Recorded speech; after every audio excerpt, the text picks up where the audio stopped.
L'ennui. Voilà bien une des armes préférées de notre adversaire. Pourquoi? Tout simplement parce qu'un chrétien qui s'ennuie est un chrétien qui est en grand danger. Quand on s'ennuie, nos pensées, elles partent dans la dépression, dans l'envie, dans le désir de ce que l'on n'a pas. Et là, en fait, toutes nos pensées sont dirigées vers ce qui vient du monde. Et c'est très dangereux. Alors que Jésus, justement, lui, dans Jean 14, au verset 27, il a dit « Je vous laisse ma paix. La paix que je vous donne n'a rien de commun avec la paix que le monde offre. Ne vous laissez pas troubler. » Et ça, c'est vraiment le mot d'ordre. Comment faire alors?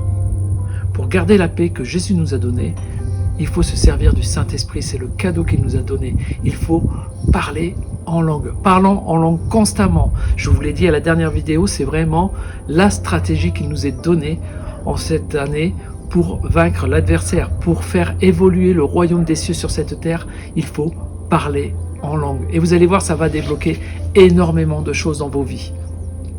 Donc, comment vaincre l'envie? Il faut être actif. Alors souvent, quand on dit à un chrétien d'être actif, il se voit actif dans le monde spirituel. Il faut que je sois actif à l'église, il faut que je sois actif dans ma vie de prière. Et ce sont des bonnes choses. Mais notre vie ne s'arrête pas à notre vie spirituelle. Il y a notre vie aussi, chaque jour, quand on va au travail, quand on est chez soi, c'est surtout là que l'ennui peut nous guetter. Alors il faut trouver des activités. Certains vont faire du sport, certains vont faire du ménage, certains vont faire du crochet, certains vont faire la cuisine. Il y a diverses activités, mais ne restez pas sans rien faire. Soyez créatifs. Un chrétien rempli du Saint-Esprit est un chrétien créatif. Que votre créativité tue l'ennui et ferme la porte et claque cette porte au nez du diable.